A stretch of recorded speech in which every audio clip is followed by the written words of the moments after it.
We gotta go, Tiny says, his voice rushed. Gotta go, go, go, go, go, go, go, go, go. What's wrong with you? Gotta go to school. I'll explain later. Get in the car. He sounds so frantically serious, and I'm so tired that I don't think to question him. I just race back into the house, pull on some socks and shoes, and hurry into Tiny's car. 4 things, Grayson, he says, as he pushes the car into drive and speeds off.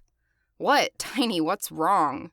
Nothing's wrong. Everything's right. Things couldn't be righter. They could be less tired. They could be less busy. They could be less caffeinated, but they couldn't be righter. So, but listen, Grayson, 4 things.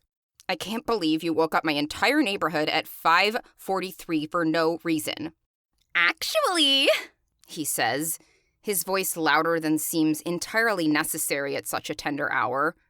I woke you up for 4 reasons, which is what I've been trying to tell you, except that you keep interrupting me, which is just a very, Tiny Cooper thing of you to do.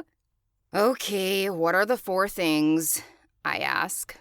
1. I finished casting the show last night around 11 while I was Skyping with Will Grayson. He helped me. I imitated all the potential auditioners, and then he helped me decide who was the least horrible.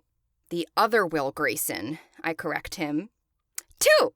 He says, as if he hasn't heard me.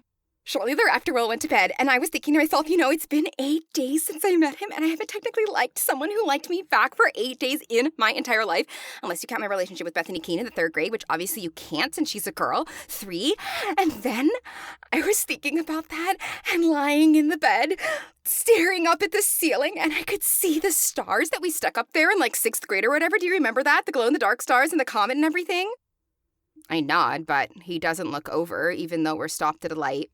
Well, he goes on, I was looking at those stars, and they were fading away because it had been a few minutes since I'd turned out the light. And then I had a blinding light spiritual awakening. What is Tiny Dancer about? I mean, what is its subject, Grayson? You've read it. I assume that, as usual, he is asking this question rhetorically, so I say nothing, so he'll go on ranting.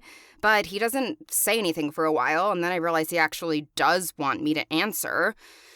And I don't know what he wants to hear, so in the end I just tell him the truth. Tiny Dancer is about Tiny Cooper, I say. Exactly! He shouts, pounding the steering wheel, and no great musical is ever about a person, not really. And that's the problem. That's the whole problem with the play. It's not about tolerance or understanding or love or anything. It's about me and, nothing against me. I mean, I'm pretty fabulous, am I not? You're a pillar of fabulosity in the community, I tell him. Yes, exactly, he says. He's smiling, but it's tough to tell how much he's kidding. We're pulling into the school now. He turns into his usual spot, reaches into the back for his backpack, gets out, and starts walking across the desolate lot. I follow. 4, he says. So I realized, in spite of my great and terrible fabulousness, the play can't be about me. It has to be about something even more fabulous. Love! The polychromic, many-splendored dream code of love in all its myriad glories. And so it had to be revised, also retitled, and so I had to stay up all night, and I've been writing like crazy, writing a musical called Hold Me Closer. We'll need more sets than I thought. Also more voices in the chorus. The chorus must be like a fucking wall of sound, Okay. I'm gonna go to the auditorium and start blocking out some scenes, see how the new stuff looks on stage. I stop walking. Do you need me to help or something? He shakes his head no. No offense, Grayson, but what exactly are your theater credentials? He's walking away from me, and I try to stand my ground, but then finally chase after him up the steps to the school because I've got a burning question. Then why the hell did you wake me up at 5:43 in the morning?